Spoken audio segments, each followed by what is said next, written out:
Total Retail Talks listeners are invited to the 2026 Women in Retail Leadership Summit, held April 27th through the 29th at the JW Marriott Miami Turnberry Resort.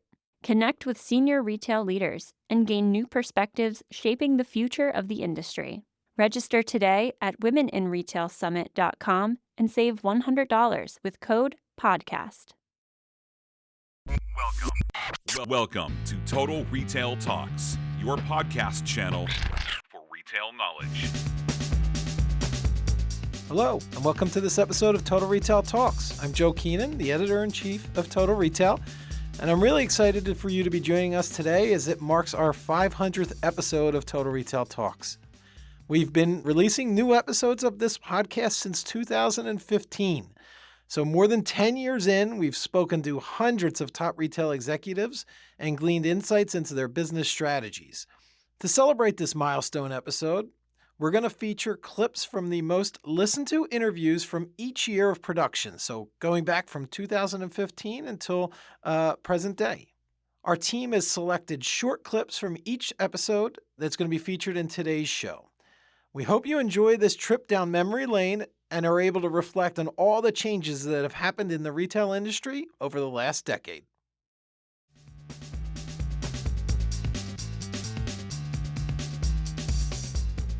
We're going to start with one of our favorite episodes from 2025, titled Inside Primark's U.S. Store Expansion Strategy. Published on January 20th of 2025, the episode features a conversation with Kevin Tulip, president of Primark US.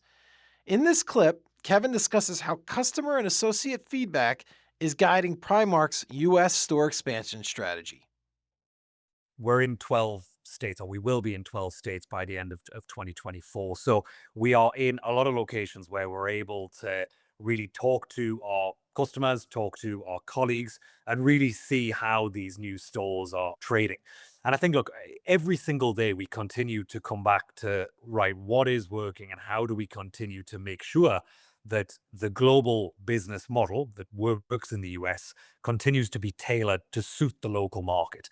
And I think that's by far and away some of the secret of our success is, yes, we've got a global range and we do that to be able to deliver that amazing product at that amazing price. But actually, it's really important that the local team have the right level of autonomy to be able to make the right decisions in the local area. So, we are opening or preparing to open our first store in Texas. Clearly, from a cultural standpoint, from a climate standpoint, very different in McAllen, Texas, to how our store in downtown Boston trades. So rather than a team of people sitting in Boston dictating exactly what product works at what time of year, it's about actually hiring a team locally with the right level of experience in that mall, and actually then being able to get them to tell us what's working, what's not working, and how we can continue to tailor the range and also the operations of the store to suit. And I think, we've continued to do that wherever we've opened. If I think back to, Sawgrass Mills, that first store in Florida, we learned a lot in those first few months. And actually that helped really shape our second store opening in Florida, where we opened quite recently in Orlando. And we opened a very successful store there. We had 1,500 people in line outside ready for the ribbon cut. A market where still we have relatively low brand awareness. And actually, we're really happy with how that second store's continued to trade. But I truly believe that, if we'd sat back and just made some assumptions sat in Boston around what that store needed, we wouldn't be as successful as we are today. So that level of listening to the store team, talking to customers, making sure that feedback is coming in is for sure what continues to keep us on our toes. And as I said, is some of the secret of Primark's success.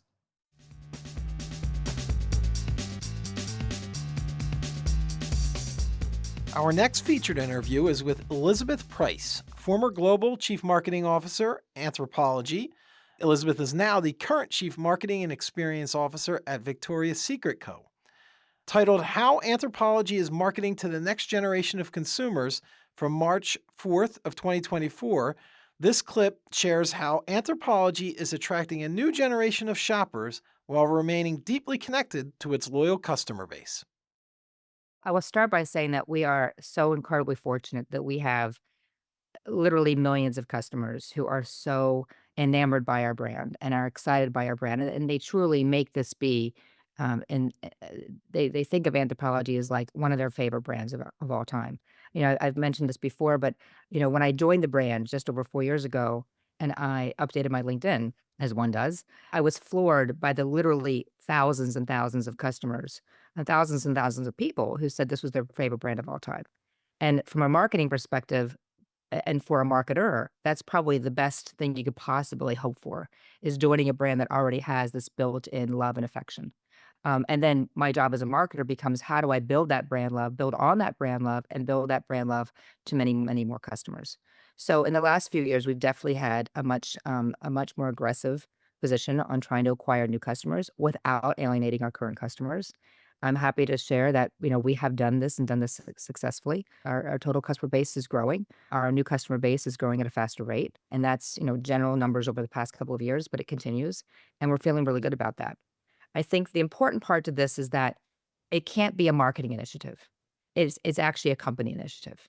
So the marketing is the marketing plus the product, plus our assets and our creative, plus our experience, whether it be in store or digital. All of those have to work in unison. Because if any one of those is not actually prioritizing, trying to reach and connect with the younger consumer, then the whole strategy falls flat.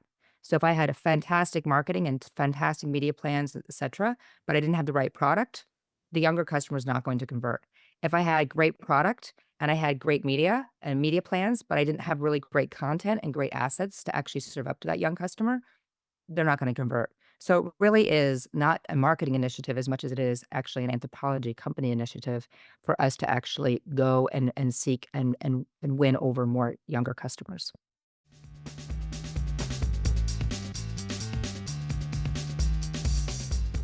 The next clip is from January 30th, 2023.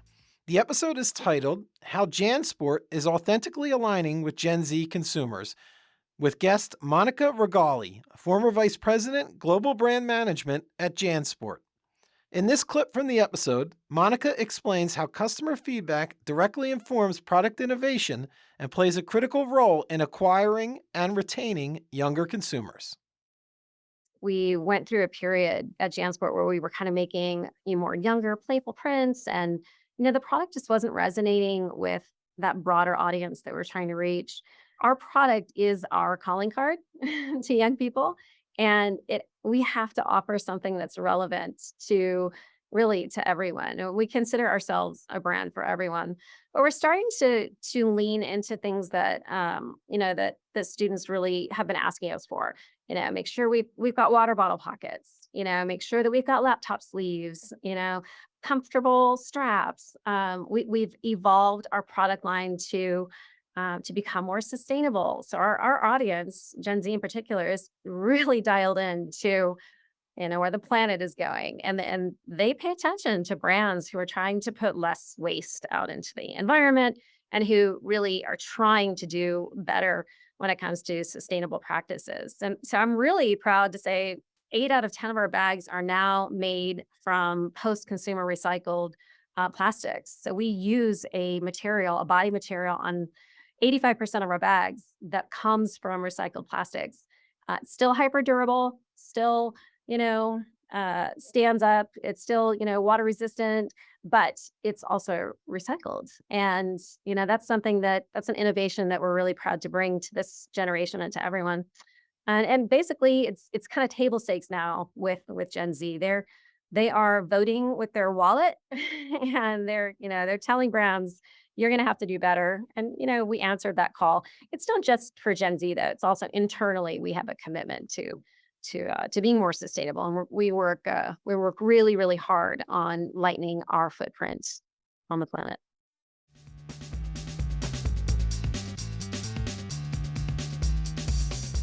Up next, we feature an interview with Kelly Mahoney, Chief Marketing Officer at Ulta Beauty. I spoke to Kelly on January 17th of 2022 in an episode titled How Ulta is Building a Winning Loyalty Program. In this clip from the episode, Kelly discusses how first-party data from its loyalty program, Ultimate Rewards, powers personalization and long-term customer engagement.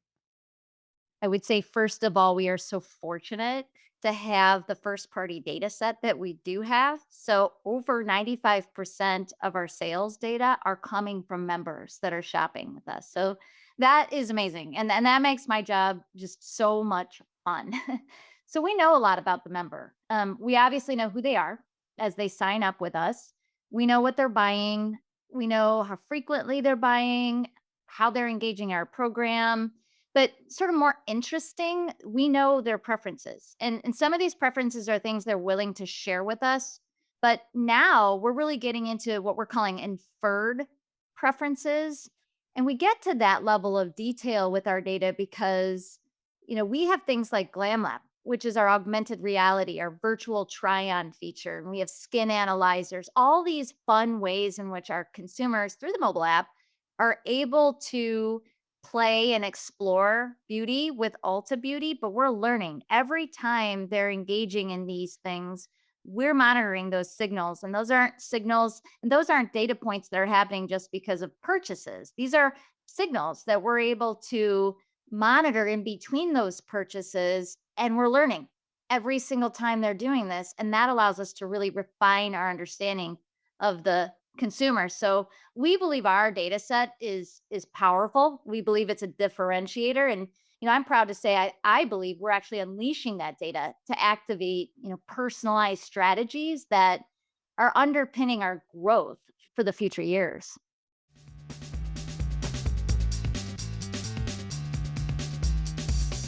Let's go back to December 20th, 2021, for a conversation with Lids Chairman and CEO Tom Ripley for our next clip.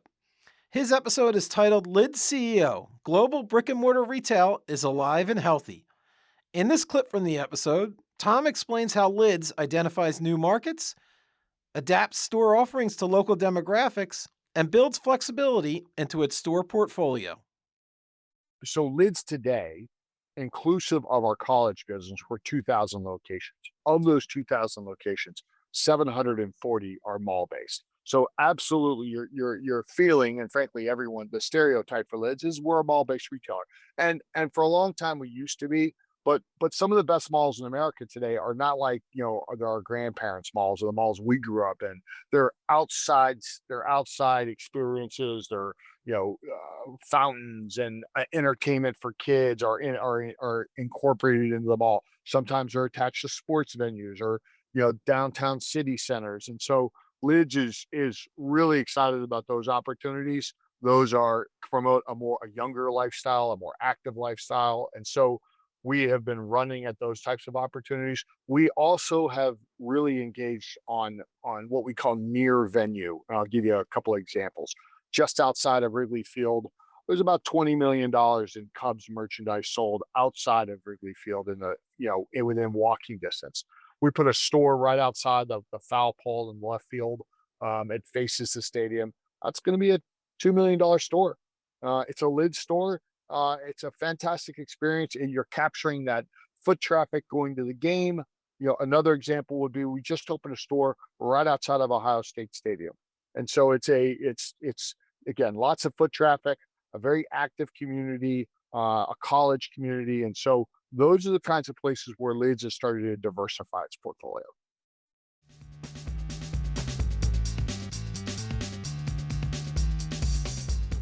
This next clip is from 2020, a year that many in the retail industry will remember for the impact that the COVID pandemic had on their organizations. Right before the pandemic shutdowns began, I spoke with Kevin Moffitt, president of Office Depot and Office Max. The episode was titled, Why Brick and Mortar Stores Are Essential to Office Depot's B2B Services Transformation, and took place on February 24th of 2020. In this clip from the episode, Kevin breaks down why Office Depot is moving beyond products to focus on business services, and how that strategy is positioning itself for the future. How I really look at it is how do you start from that foundation and then build from there, right? So we have this very valuable, strong core. On the product side, it is on that paper ink toner, business essential side.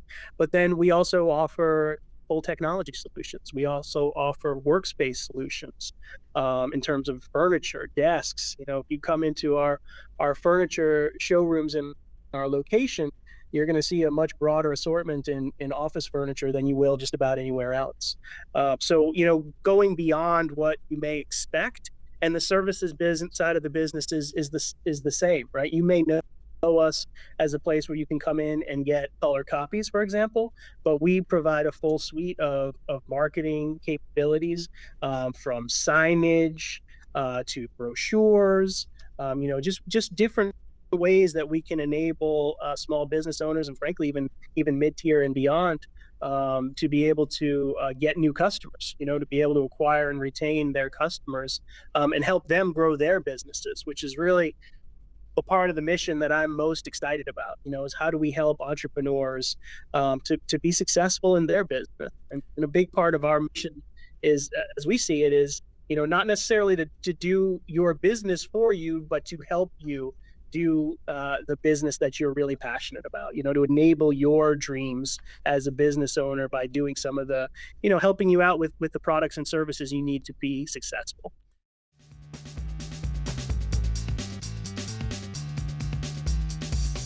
In December of 2019, I spoke with Sheila Shiketti, former divisional merchandise manager at David's Bridal, in an episode titled Bridesmaid Gifting Program Promotes In-Store Growth at David's Bridal. In this clip from the episode, Sheila discusses why bridesmaid gifting has become an important growth driver for the brand. The concept really was created out of an opportunity that we identified to do two things. So, one, we wanted to create a unique in store experience for our customer, specifically the bride. That also, two, solves a very specific need that she has. So, brides today are purchasing gifts for their bridal party for up to 3 main milestones along her wedding journey. So, that starts with the bridesmaids' proposal gifts, and then you have bachelorette parties, and then all the way to the day of the wedding and the thank you gift. In fact, Google Trends show a 140% increase in search over the past year for bridesmaid proposal box sets, which really illustrated not only a demand for this product, but also purchasing advice around this topic. And since David's Bridal expanded into the gifting category in 2012, we have seen each year an increasing rise in the category's popularity amongst brides, specifically gifts for their bridal parties. 85% of brides still have a bridal party, and the average bride usually has about 5.4 bridesmaids. So bridesmaids gifts currently account for about 75% of our online gift sales, and we know from our internal SEO data that she is looking for not only options, but affordable options.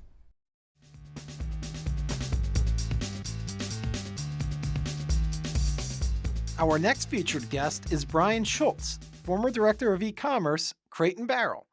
Published on February 16th of 2018, the episode is titled How Crate & Barrel is Bringing Digital in-Store. In this clip from the episode, Brian offers practical advice for retailers looking to use digital tools to improve the in-store shopping experience.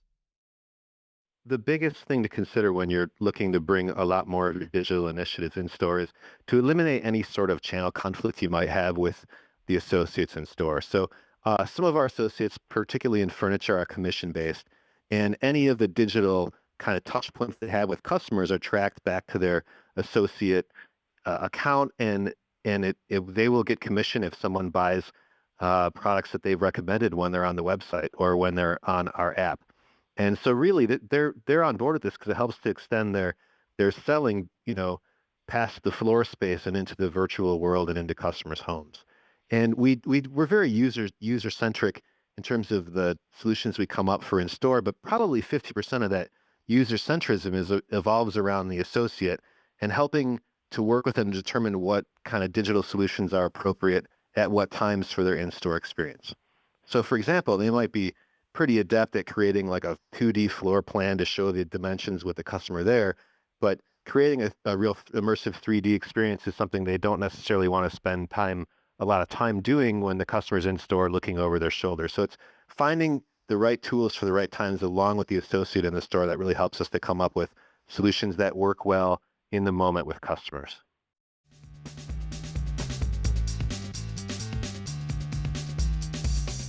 In 2017, our most listened to podcast episode was titled Proactive Support Delivers Results for Uncommon Goods.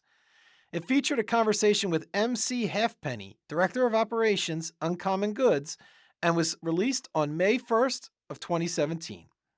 In this clip from the episode, MC discusses why taking a proactive approach to customer support can make all the difference in the order fulfillment and delivery experience.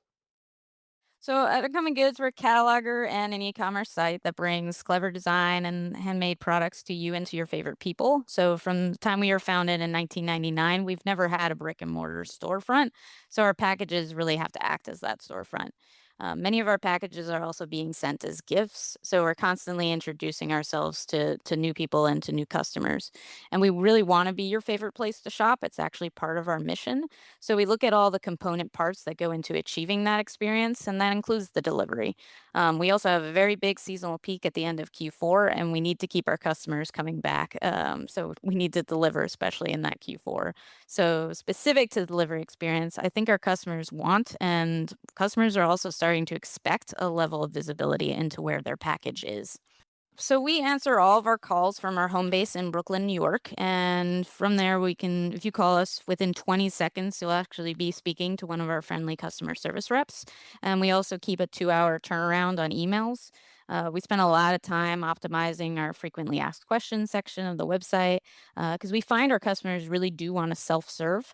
So we also took the learning from those questions being asked to improve the messaging on other pages, like our item page, so we can clarify things and anticipate their needs. Our warehouse also sees a 20-fold increase in orders in December. So our goal is really to give our customers the tracking number within 24 hours of their order. And, in a lot of cases, we're shipping it out same day. So driving that SLA helps us both with our shipping costs and the customer satisfaction and really helps reduce the calls to our call center for those WISMO calls, the where is my order calls. And I think for customer service, sometimes it is given a bad reputation, but I think that's in part because the way business defines customer service differs from how the customer does. For the business, it's really about controlling the customer experience. As a business, we can control a lot. We're making sure the warehouse ships successfully. That plays a huge role. We can select the partners for who we're going to use for our carriers, but then we need to trust the carriers to actually deliver on that promise. And, we can plan for some factors like a weather event. If something's going to shut down our warehouse, we can put that in the checkout messaging. But that typically has to be really general. So more recently, we've dedicated a lot of resources to our post-purchase experience. So like I said, we can't control everything, but with an improved post-purchase experience, we can give the customers the most up-to-date information specific to their package. And they really do appreciate being in the loop and alerted when there's an unforeseen delay. So rather than them being angry, in a lot of cases, Uncommon Goods actually looks like the hero in this because we're being so proactive and they really do appreciate it.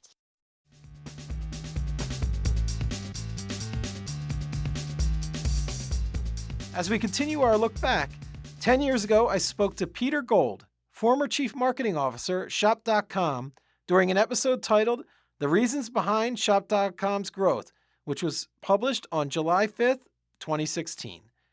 In this clip from the episode, Peter details the factors driving the growth of e-commerce, including the emergence of online marketplaces.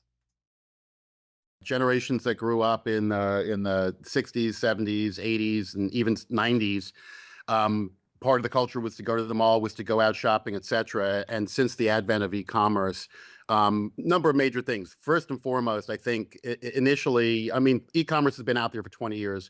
But I think there was a lot of concern about security, safety, et cetera. Can I use my credit card online? Is my information safe, et cetera? We've gotten over all those hurdles now. And I think we could say for the last 10 years, certainly, e-commerce has seen tremendous growth. It's easy. It's convenient. It's 24/7, 365. You can place orders in your pajamas from your bed, on your tablet, on your cell phone. It's more secure than in the past. Overall, it's probably a better shopping experience in the sense that it's on your terms. It's anonymous, confidential, private. It's at your own speed and at your own leisure. Items are delivered to your door. You get a full selection and variety of products. You're not limited to the quantity of or the items that are in that store's inventory that you happen to be in. You can use price shopping and price comparison engines to literally find the best price on the internet or to find the best price from sellers that you like dealing with. You may get no sales tax. You may get free shipping and delivery or a favorable rate for that. And there's an immediacy factor. Friend tells you about a product over dinner, you find it on your phone over dinner, buy it within seconds, and you're done. So I think that speaks to not so much why malls or specifically why malls were less popular, certainly why e-commerce has seen tremendous growth over the last 10 years and continues to grow with a bullet, as we say, in the sense that it's growing tremendously.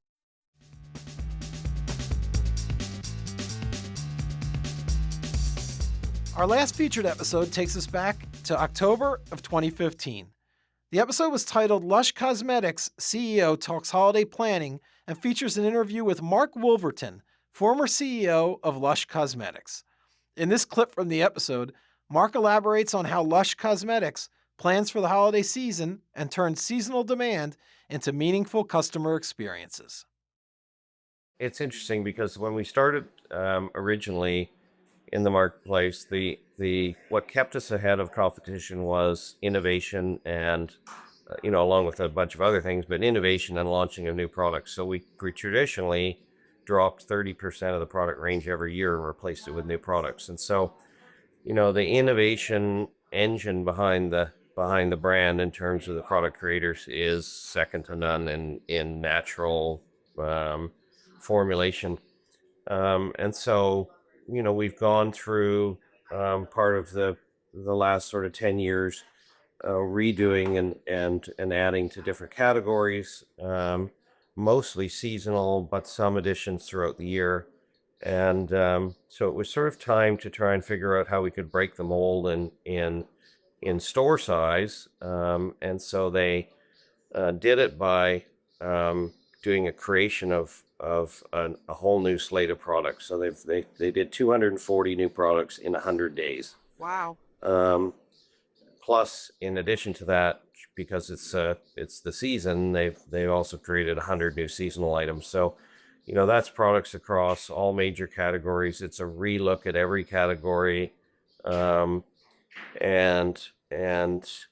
adding to them and sort of reformulating to get more color and fragrance and visual into them. They're all effects-led products, so products are created for the most part to create an effect on your skin or your hair in order to provide the right experience for the customer. So we have a very consultation-based customer experience in the stores where you actually get a consultation on your hair type, your skin type, and then we match the products to your to exactly what you need. So you're buying something that you take home and you actually use and you like, and you're not taking it home, leaving it on the shelf, and then putting it in the landfill.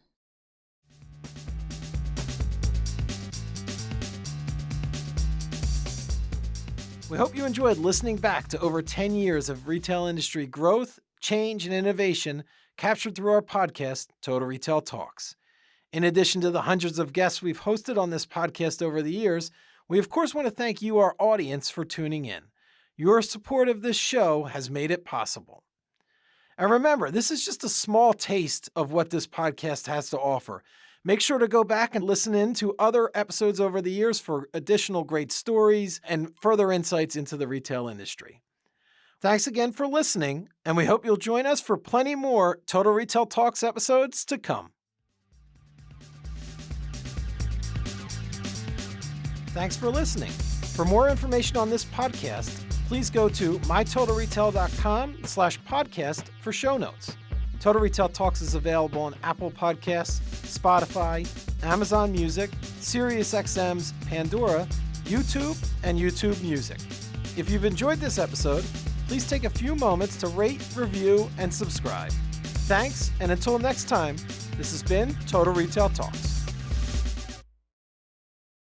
From our sister brand, Women in Retail Leadership Circle. Join the 2026 Women in Retail Leadership Summit, April 27th through the 29th in Miami, Florida. Save $100 with code PODCAST.